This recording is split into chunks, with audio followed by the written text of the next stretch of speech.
आप देख रहे हैं डीएनए लाइव। हमारे चैनल से जुड़ने के लिए चैनल को सब्सक्राइब करें और आपके विचार कमेंट। आप देख रहे हैं DNA live news. DNA live के लिए खबर रामनगरी अयोध्या से। रामनगरी में बड़े ही धूमधाम के साथ सालिग्राम व तुलसी का विवाह मनाया गया। तुलसी जी की पूजा कर आयोजित किया गया विवाह कार्यक्रम पाया कन्यादान का सुख। रामनगरी के करुणा निधान भवन में धूमधाम से मनाया गया तुलसी विवाह पर्व। सुहाग के सभी साधन सहित संपन्न विवाह हुआ। तुलसी जी को सिर पर धारण करते ही हैं भगवान विष्णु। रामनगरी अयोध्या के कनक भवन, करुणा निधान भवन, दशरथ राजमहल बड़ा स्थान व लवकुश मंदिर समेत सैकड़ों मंदिरों में तुलसी देवी व भगवान सालिग्राम का विवाह पर्व बड़े ही धूमधाम के साथ मनाया गया। इस दौरान तुलसी और सालिग्राम की मूर्ति को दूल्हे और दुल्हन के जैसे सजाया गया था। साथ ही मंगल गीतों से मंदिर का प्रांगण गुंजायमान हो उठा। धार्मिक मान्यताओं अनुसार तुलसी का विवाह विष्णु के एक अवतार सालिग्राम से हुआ। तुलसी लक्ष्मी स्वरूपा हैं। जैसे सामान्यतः वर वधू के पारंपरिक विवाह में मंगल गीतों, नव्य दिव्य आभूषण और परिधानों से दुल्हन को सुसज्जित किया जाता है, ठीक उसी तरह तुलसी और सालिग्राम विवाह पर करुणा निधान भवन मंदिर में पूरे विधि विधान से विवाह उत्सव मनाया गया। इस उत्सव में भगवान सालिग्राम की ओर से कार्यक्रम की अध्यक्षता कर रहे महंत रामदास महाराज रहे तो तुलसी जी की तरफ से यजमान रहे। तुलसी सालिग्राम विवाह पर्व पर पूरा लवकुश मंदिर मंगल गीतों से गुंजायमान हो उठा। चारों तरफ मंगल शहनाई और बधाई बज रही थी। महंत रामदास महाराज के अनुसार तुलसी विवाह में समस्त मांगलिक कार्यक्रमों का हिंदू धर्मानुयायी आरंभ मनाते हैं। इसका फल गोदान से भी अभी बढ़कर है बताया गया। तुलसी मूलतः वनस्पति हैं। इनके महत्व को अलग से रेखांकित करने की आज आवश्यकता नहीं है। मंदिर में विवाह उत्सव बहुत ही धूमधाम के साथ मनाया गया। विवाह में चंदन, फूल, इत्र और सिंदूर तथा सुहाग के सभी साधन सहित विवाह संपन्न हुआ। इसके पहले भगवान को विधिवत श्रृंगार किया गया था।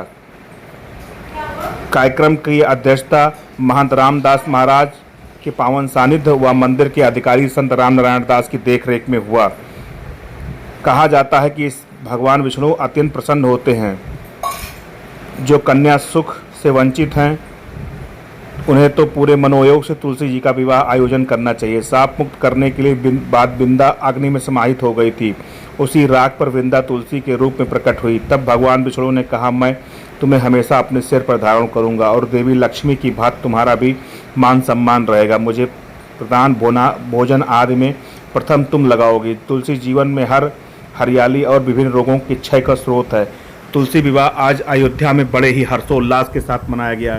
तस्वीरों में आप देख सकते हैं किस प्रकार पूरे वैदिक रीति रिवाज से विधिवत तुलसी जी का पूजन अर्चन कर भगवान सालिग्राम के साथ पाणी ग्रहण किया गया। यह तस्वीर करुणा निधान भवन की है। करुणा निधान भवन पे भक्तों का हजूम बड़ी संख्या में देखने को मिला। यहाँ हर प्रतिवर्ष भगवान श्री सालिग्राम भगवान और श्री तुलसी जी का विवाह उत्सव मनाया जाता है। जिस समय भगवान जलंधर अथवा शंखचूड़ नामक दैत्य को नाश करने के लिए भगवान ने जो थोड़ा छल किया था उनके साथ में,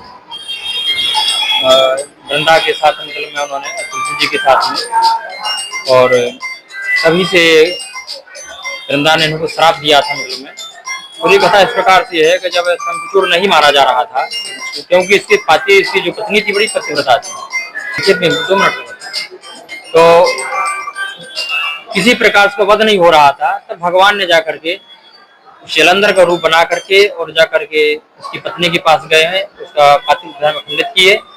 और जब उसको इस बात का पता चला कि मेरे पति ने अन्य कोई दूसरा व्यक्ति है तो उन्होंने कुपित होकर के श्राप दिया कि मैंने तुम्हारी पूजा की, आराधना की और बदले में तुमने मेरे साथ में छल किया है, इसलिए तुम्हारा हृदय देवता का नहीं बल्कि पाषाण की तरह हृदय है, इसलिए जाओ तुम पाषाण हो जाओ।